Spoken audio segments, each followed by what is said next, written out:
Jean est l'un des quatre, sinon, pardon, pas l'un, le seul des quatre évangiles à identifier explicitement Jésus à Dieu dès le début du livre. Si vous remarquez, les trois autres évangiles, c'est une découverte progressive. Le quatrième, ici, est très clair. Dès le début, ce que l'on appelle le prologue présente Jésus-Christ comme le Fils de Dieu. Quel est le but de cet évangile? Le but qui est donné est souvent celui qui figure à la fin. Au chapitre 20, vous pouvez contrôler avec moi, versets 30 à 31. Et voici ce qui est écrit.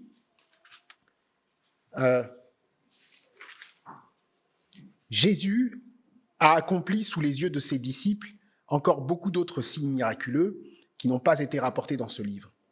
Mais ce qui s'y trouve a été écrit pour que vous croyiez que Jésus est le Christ, le Fils de Dieu, et qu'en croyant, vous possédiez la vie en son nom. Ainsi, par ces versets, nous pouvons dire que l'évangile de Jean poursuit un but, celui de l'évangélisation, c'est-à-dire d'apporter la bonne nouvelle. D'apporter la bonne nouvelle, et le public généralement identifié, c'est celui de l'évangélisation des Juifs du temps de Jean, de la diaspora, donc des Juifs qui ne sont pas en Israël, Juifs de la diaspora, et des prosélytes juifs.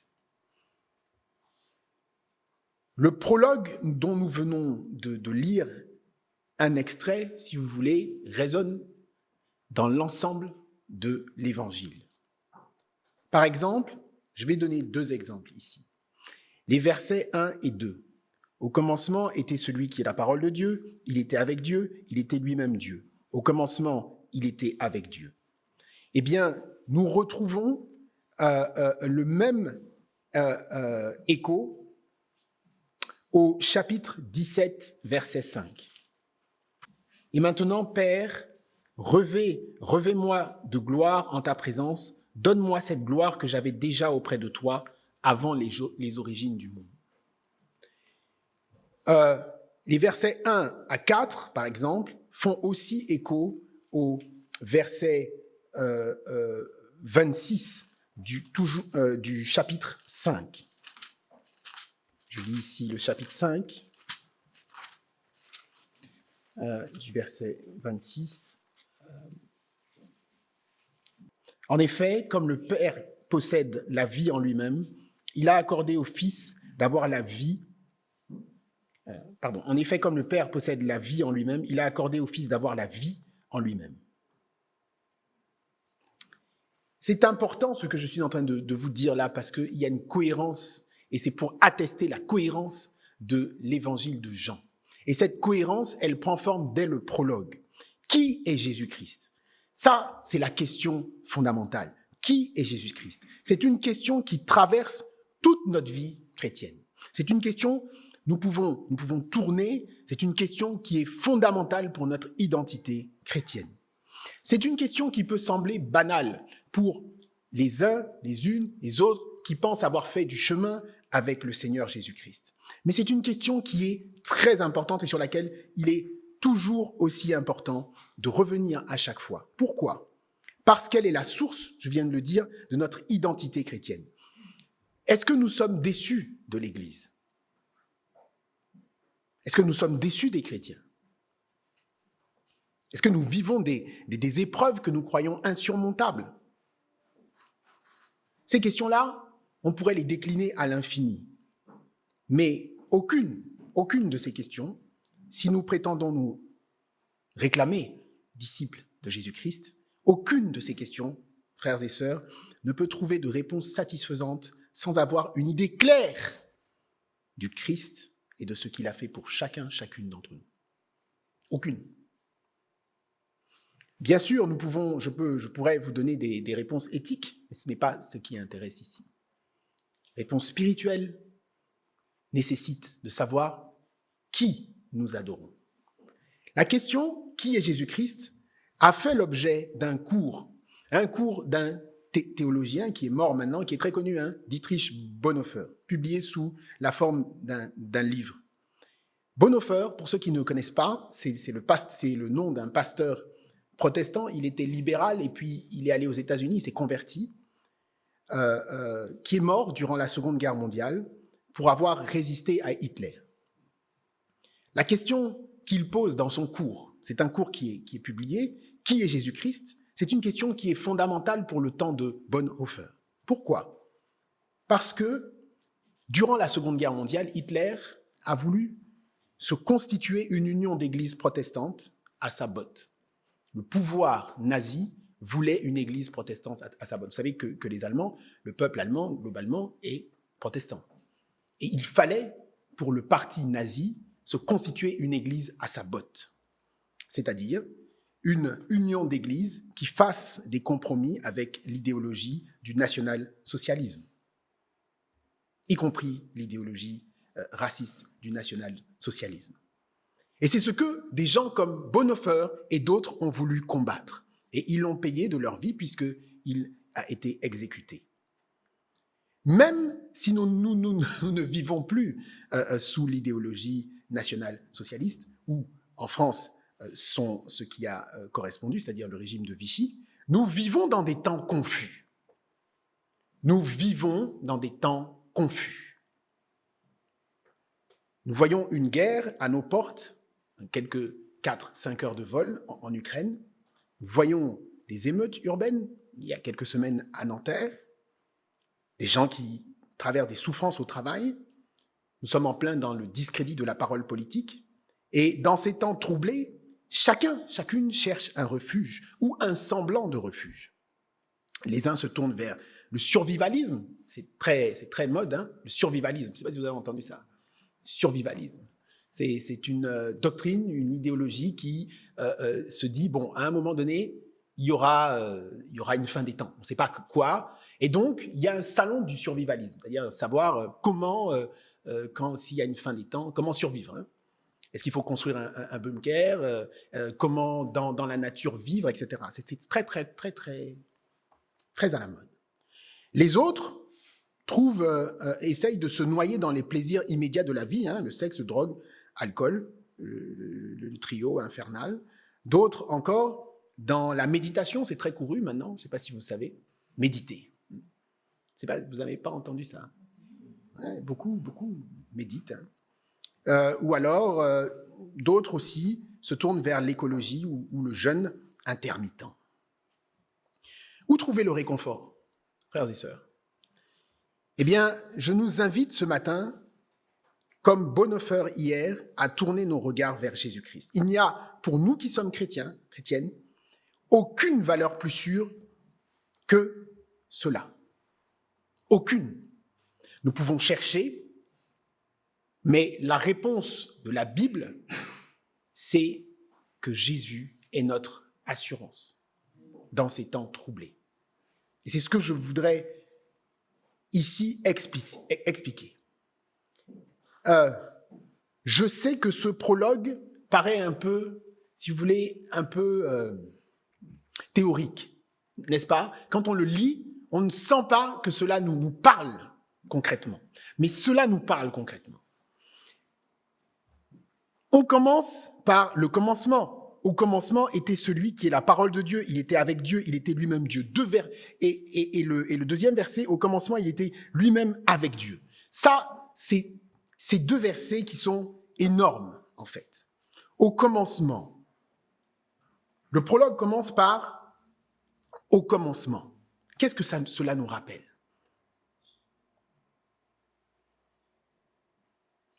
Les premiers mots, au commencement. Cela fait écho à la Genèse. Au commencement.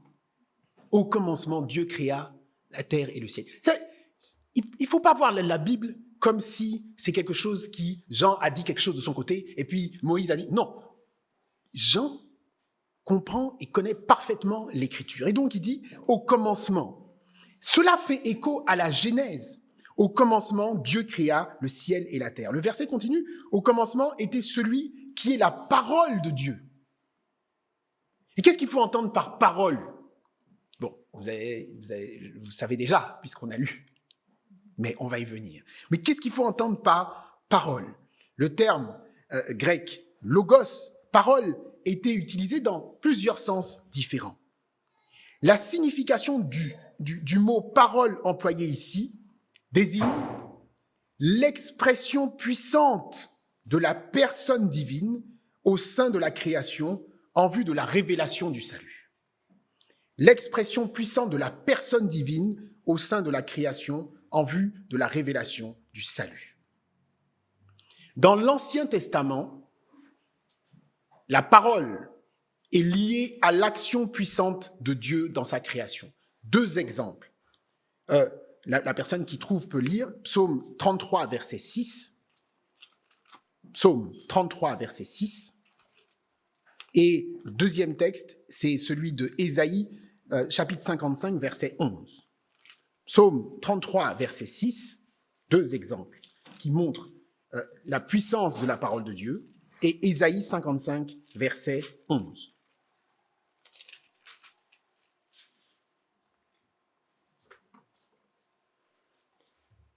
« 33, verset 6. J'ai trouvé, mais si quelqu'un peut lire. 33, verset 6. Psaume. L'Éternel a parlé, les cieux ont été faits par la parole de l'Éternel, et toute l'armée des étoiles est née du souffle de sa bouche. Amen. Ésaïe 55, verset 11 maintenant. De la même façon, la parole qui sort de ma bouche ne revient pas vers moi sans résultat. Elle réalise ce que je veux. Elle accomplit la mission que je lui ai confiée. Amen. 2 textes, voyez, qui donnent une idée de ce que Jean ici entend par parole. Quand je dis action puissante de Dieu dans sa création, c'est exactement ce que ces textes viennent exemplifier. Dans sa création, mais aussi dans sa révélation, mais aussi dans sa délivrance. Dieu parle et sa parole puissante crée. Cette parole délivre. Et Jean nous parle d'une parole incarnée. Et cela nous ramène à quoi? Ça, il y a déjà une réponse que vous pouvez trouver. La parole incarnée. Nous venons d'achever un cycle.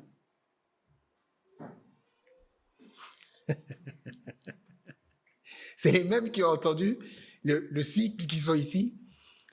Nous venons d'achever un cycle ici, sur un livre. Quel livre? Et que nous dit le livre des Proverbes quand il nous parle de la sagesse? Il parle de la sagesse, effectivement, sagesse personnifiée.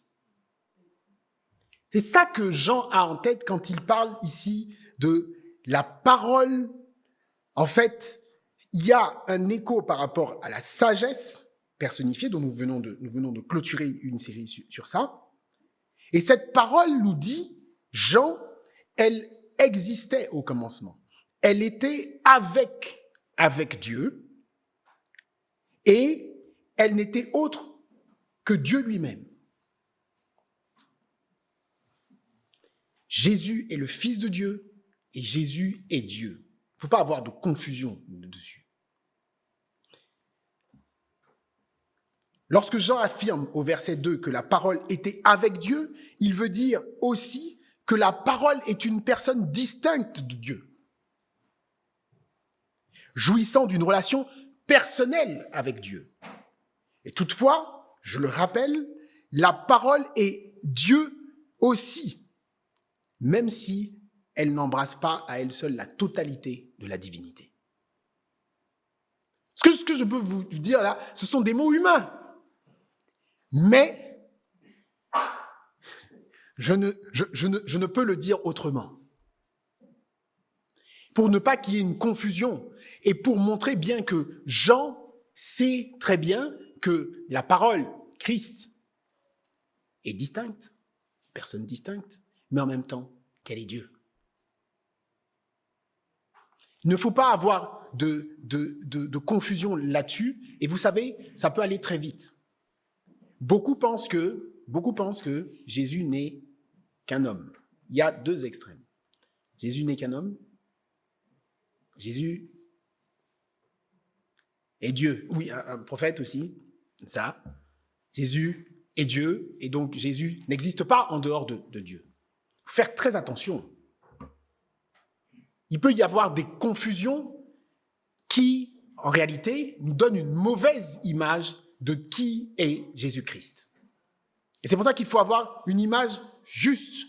Il est une personne distincte, mais en même temps, il est Dieu.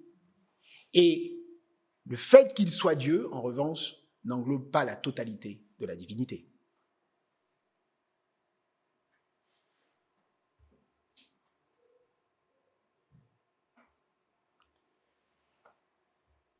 Les actes de la parole de Dieu, relatés au verset 3, sont les actes et les paroles de Dieu. C'est un point capital pour comprendre l'évangile de Jean dans son ensemble. Si les actes de la parole ne viennent pas de Dieu, donc la parole de, je parle ici de Jésus-Christ, j'anticipe déjà sur la fin, si les actes de la parole ne viennent pas de Dieu, cela signifie, frères et sœurs, que l'évangile dans son entier est blasphématoire. Et c'est ce que Jean veut nous rappeler ici quand il dit, en réalité, tout a été créé par lui, rien de ce qui a été créé n'a été créé sans lui.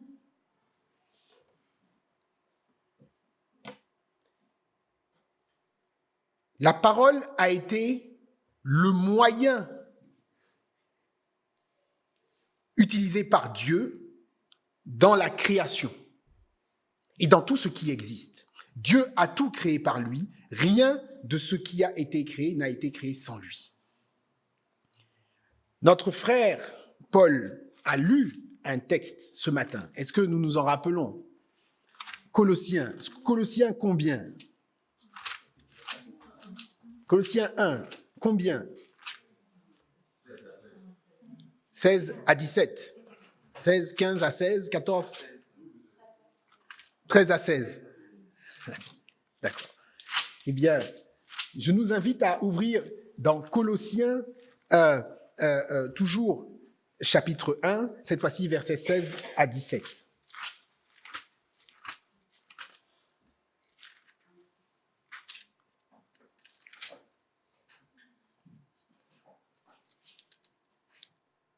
Car c'est en lui qu'ont été créées toutes choses, dans les cieux comme sur la terre, les visibles et les invisibles, les trônes et les seigneuries, les autorités, les puissances. Oui, par lui et pour lui, tout a été créé.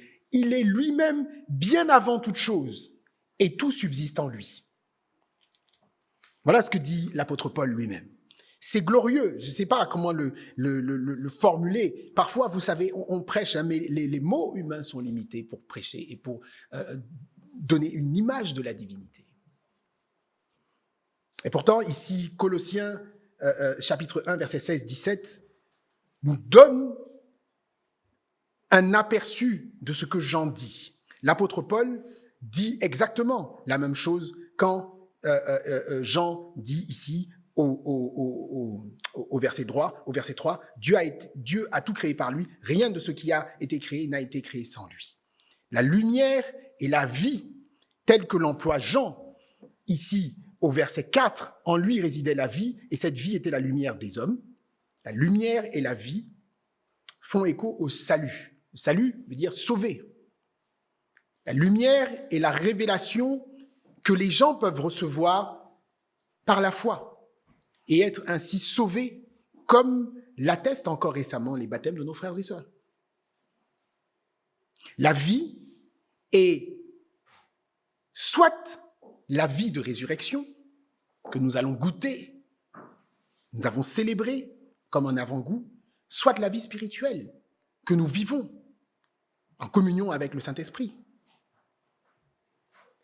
Le Logos, la parole, Jésus, vient accomplir la Torah.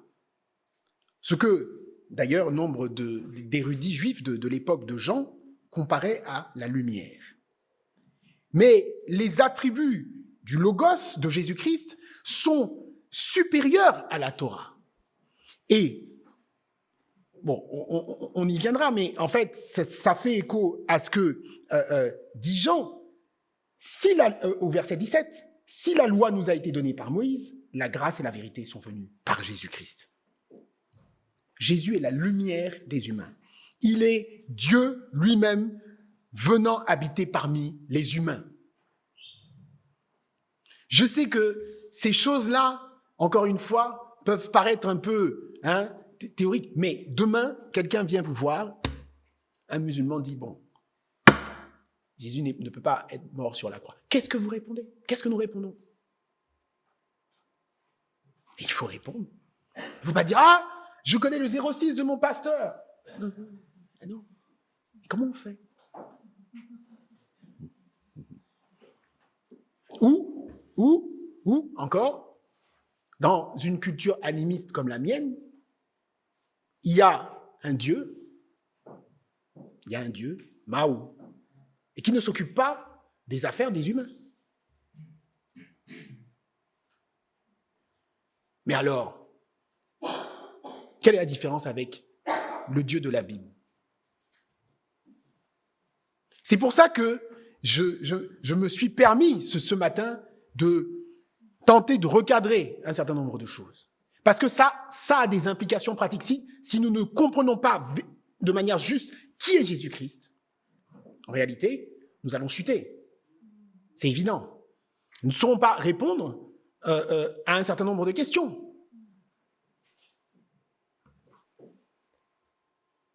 Jésus est la lumière des humains. Il est Dieu lui-même venant habiter parmi les humains. Qu'est-ce que ça veut dire? Par rapport à une culture animiste ou à une culture gréco-romaine ou à une culture occidentale, souvent, c'est de dire Dieu là-haut, il s'occupe de ses affaires et nous, ici, on s'occupe des nôtres. Vous connaissez on impute au grand philosophe, politiste, Machiavel. Vous connaissez Machiavel? Machiavel a dit « Seigneur, préservez-moi de mes amis. Mes ennemis, je m'en charge. » Eh bien, ça veut dire quoi? Dans ce monde ici, beaucoup d'entre nous pensent que Dieu a abandonné le monde. Sinon, pourquoi toutes ces catastrophes? Sinon, pourquoi tous ces malheurs? Et voilà pourquoi le verset que nous lisons est important. Jésus est la lumière des humains, il est Dieu lui-même venant habiter parmi les humains. Dieu ne nous a pas abandonnés. Il est venu habiter parmi nous. Et c'est ça une différence par rapport à d'autres systèmes comme le mien, animiste, ou alors d'autres systèmes gréco-romains ou d'autres systèmes philosophiques. Il n'y a pas de Dieu qui est là-haut, qui regarde ce qui se passe de temps en temps, et puis les humains, ils se déchirent. Bon, écoute, je reviendrai la prochaine fois quand ils feront la paix. Non. Au verset 5, nous lisons « La lumière brille dans les ténèbres, et les ténèbres ne l'ont pas étouffée. » Jean oppose ici lumière et ténèbres. Et d'ailleurs, on retrouve ça dans les épîtres de Jean. Chez Jean, les ténèbres ne sont pas seulement une absence de lumière. C'est pas seulement qu'il y a une lumière, on a éteint la lumière et puis on s'en va. Non. Chez Jean, les ténèbres, c'est un mal actif. Un mal qui continue de faire mal. La lumière, ce n'est pas seulement une révélation liée à la création, c'est également le salut. Jésus qui sauve. En dehors de la lumière du Messie, parole incarnée, les êtres humains aiment les ténèbres. Nous aimons les ténèbres. Pourquoi? Parce que nos œuvres sont mauvaises. Nos œuvres sont mauvaises et quand la lumière les révèle, c'est-à-dire la parole de Dieu, la parole incarnée, quand elle les révèle, qu'est-ce qui se passe? Ils la haïssent parce qu'ils ne veulent pas que leurs œuvres soient rendues visibles. Ça, c'est l'action de la lumière. Et cette lecture du verset 5 annonce le thème du rejet au verset 10 que nous pouvons lire. Je lis ici. celui qui est la parole était déjà dans le monde, puisque le monde a été créé par lui, et pourtant le monde ne l'a pas reconnu. Il y a aussi une idée, il y a ici une idée forte à retenir. Évoqué comme Jean, le fait que le logos personnifié, la parole de Dieu, Jésus-Christ, est venu sur terre, c'est dire, en d'autres mots, l'implication de Dieu dans les affaires humaines. Je l'ai dit tout à l'heure, je le répète. L'implication de Dieu dans les affaires humaines. Il est venu, mais les hommes ne l'ont pas reconnu. Ce n'est pas que Dieu ne nous aime pas. Il est venu, mais nous ne l'avons pas reconnu. Et pourquoi ? Parce que la plupart de nos œuvres sont mauvaises. C'est ce que dit l'Évangile ici. Dieu n'est pas cet être qui nous regarde de là-haut, je le répète, impuissant.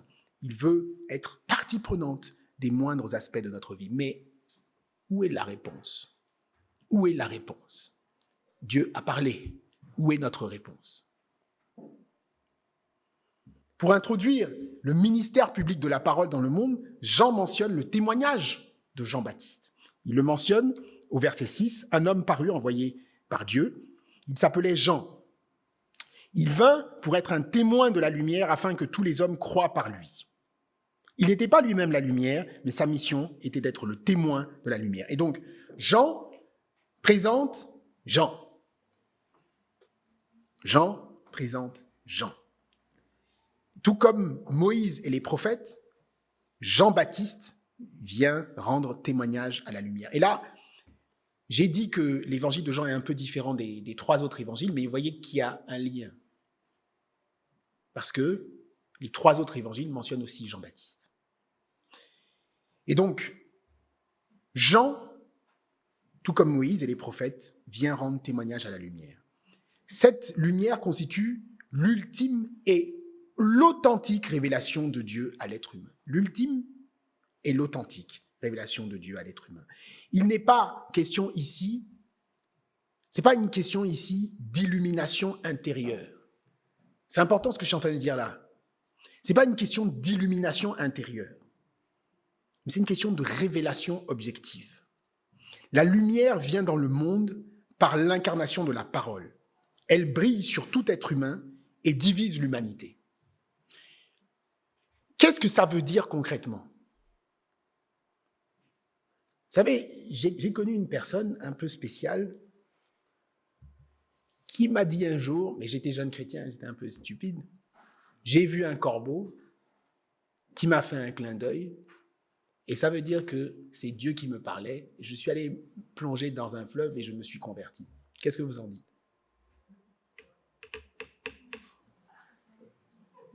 J'ai vu un corbeau, m'a fait un clin d'œil, je suis allé dans un fleuve, je me suis baigné, j'en suis sorti, et je me suis converti. C'est une histoire vraie, hein ? C'est pas une blague. C'est pas une blague, c'est une histoire vraie. Qu'est-ce que vous dites par rapport à cela ? Qu'est-ce que vous dites ? Vous dites, ah, eh bien, il s'est converti, gloire à Dieu. C'est la raison pour laquelle les baptêmes que nous faisons ici, nous sommes témoins. Parce qu'il n'y a pas d'illumination intérieure. Quelqu'un ne sort pas comme ça en disant, bon, voilà, je me suis converti et quelque part dans une forêt, et puis ça y est, je suis devenu chrétien. Pas comme ça. Et c'est ce que Jean rappelle ici. Il n'est pas question d'illumination intérieure, mais de révélation objective. La parole de Dieu est une révélation objective. Elle divise parce que la lumière met la lumière sur nos œuvres mauvaises. Mais c'est objectif. Ça, c'était l'exemple caricatural, hein, l'ancien ami qui s'est mis dans le fleuve. Mais parfois, dans l'Église, ça peut venir de manière plus subtile. J'ai commis un péché. Bon. Chacun avec son Dieu, hein. C'est pas à nous de juger. J'ai pas dit que ça fait de nous un peuple de procurateurs, un peuple de procureurs. Non, c'est pas ça. Mais il y a une tendance parfois dans le peuple de Dieu de dire, bon, ne jugeons pas. Bon.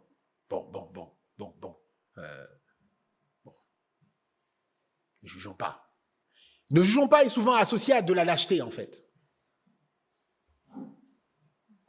C'est la vérité. C'est plus difficile de dire à une personne, je ne suis pas d'accord avec ce que tu fais. Et si ça doit nous coûter notre amitié, ça va nous coûter notre amitié. Que de dire, bon, ne te juge pas. Derrière, je ne te juge pas, hein, il y a souvent, j'ai observé, de la lâcheté. Y compris moi-même, hein, bien sûr, je l'ai dit.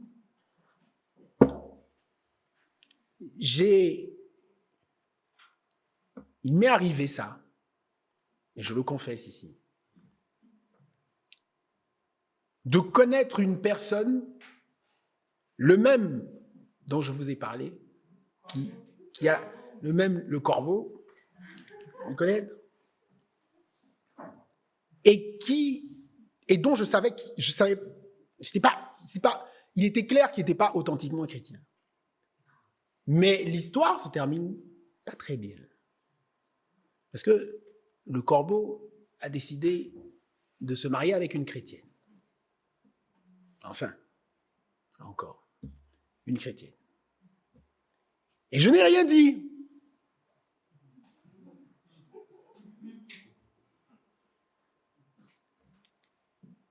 Révélation objective. À ce moment, j'aurais dû dire. Pourquoi ? Eh bien, parce qu'il s'agit d'une vie. Les conséquences de mon silence ont entraîné une vie de misère. Est-ce que j'aurais dû parler ? Aujourd'hui, quand je vous expose ça, vous me dites oui. Mais ça, c'est des choses qui nous arrivent tout le temps. Ne jugeons pas. Ne jugeons pas alors que les fruits de la vie d'une personne ne sont pas conformes à l'Écriture. Il faut dire la vérité. Mon frère, ma soeur, ce n'est pas conforme à l'Écriture. Ça ne veut pas dire que je t'aime pas, mais ce n'est pas conforme à l'Écriture. Ainsi, tu ne pourras pas dire que je ne t'aurais pas dit. Donc sur ce point-là, Lionel Zévounou sera jugé sévèrement. Mais vous voyez ce que je veux dire. Quand Jean dit ici, à propos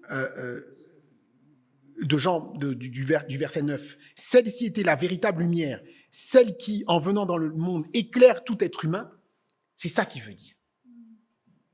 Il y a quand même une vérité objective de la parole de Dieu dont on ne peut pas faire l'économie. Je suis désolé. Je suis désolé. Bien sûr qu'on aime, mais aimer, souvent, comme ça je le dis souvent à mon aîné, ça veut dire aussi dire la vérité.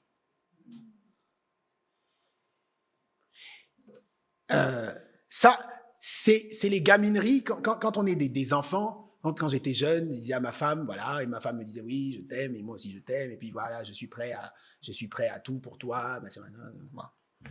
Bon, une fois qu'on rentre dans le dur de la chose,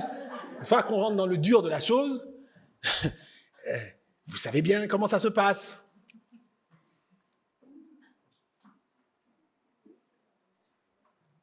Les je t'aime peuvent se transformer en nom d'oiseau. Eh bien, c'est important d'avoir une claire conscience que, bien sûr, il y a des choses qui relèvent, bien sûr, de ne jugeons pas. Des situations que traversent des frères et des sœurs qui sont difficiles. Et nous savons que c'est indépendant de leur volonté. Mais il y a des choses qui, la Bible nous le dit, relèvent de vérités objectives et qui constituent des actes qui sont non conformes à l'Écriture. Et nous sommes obligés de le dire, parce que l'amour implique de dire la vérité. C'est dur de dire la vérité, mais l'amour implique de dire la vérité. Dernier exemple. Moi, je ne viens pas d'une famille chrétienne. Et quand ma mère s'est convertie, je vivais une vie qui n'est pas une vie exemplaire.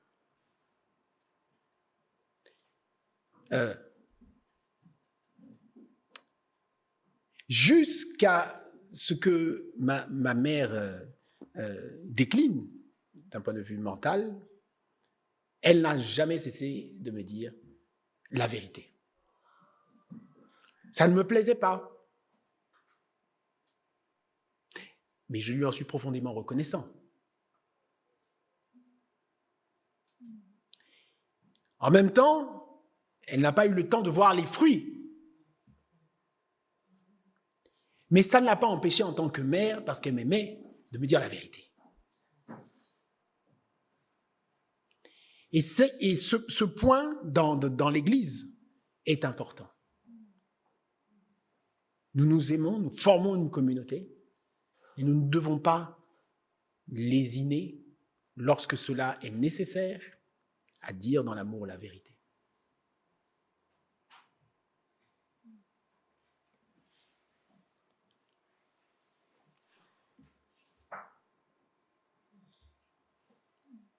Ceux qui haïssent la lumière réagissent comme le monde. Ils fuient. Elles fuient, de peur que cette lumière révèle leurs œuvres. Ça, c'est une caractéristique aussi. Dans l'Église, il faut le reconnaître. Je dois dire la vérité. Beaucoup fuient. Qu'est-ce que j'entends par fuir? C'est-à-dire que beaucoup ont cette réaction instinctive. Il y a ma vie et il y a l'Église. Il y a ma vie que je mène, tranquille.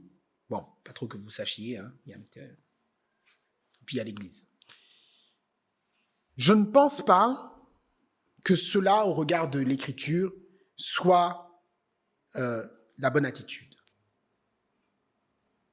La première chose, quand la lumière commence à faire son œuvre dans nos vies, c'est la fuite. Et moi-même qui suis ici, puisque je ne viens pas de famille chrétienne, et j'ai été converti tard. Quand j'ai connu Hélène, je venais ici et dès que le culte se terminait, direction portail. C'est la vérité. Pourquoi vous faites comme si vous êtes étonné? Pourquoi? Parce que je ne voulais pas qu'on mette le nez dans mes affaires. Et qui n'était pas très belle, Mais c'est pour ça que je ne voulais pas. Et c'est l'action de la lumière. Elle brille sur tout être humain et divise l'humanité, et ceux qui haïssent la lumière réagissent comme dans le monde. Ils fuient de peur que cette lumière révèle leurs œuvres. Mais certains, nous disent le texte, certains, par la grâce, accueillent cette révélation et ainsi se convertissent. Et ils se convertissent pour montrer que leurs œuvres sont accomplies en communion avec Dieu. Et c'est ce que nous rappelle ici le verset 10, celui qui est la parole était déjà dans le monde, puisque le monde a été créé par lui, pourtant le monde ne l'a pas reconnu. Il est venu chez lui et les siens ne l'ont pas accueilli. Certains pourtant l'ont accueilli, ils ont cru en lui. À tout cela, il a accordé le privilège, c'est pas pour rien que Jean utilise ce mot, le privilège de devenir la grâce, de devenir enfant de Dieu. Ce n'est pas par une naissance naturelle, ni sous l'impulsion d'un désir. C'est pas par une impulsion naturelle pour les enfants ou les ados qui sont ici. C'est pas parce que papa et maman sont chrétiens que vous aussi vous allez être chrétiens. Ce n'est pas un héritage naturel. Non, ce n'est pas par une impulsion naturelle, ni sous l'impulsion d'un désir. Le désir, c'est le corbeau. Le désir, puis ça y est, je me lève, je suis chrétien. Non. Mais ni par la volonté d'un homme, mais c'est de Dieu. De Dieu. Et cela se voit de tous.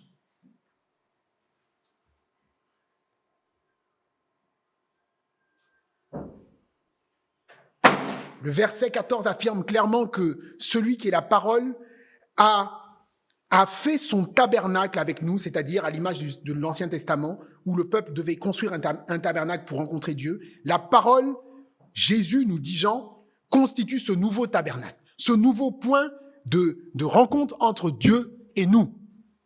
Il est venu et il a fait son tabernacle parmi nous. En envoyant la parole dans le monde, Dieu choisit d'habiter au sein de son peuple d'une façon plus personnelle encore, par la parole devenue chair.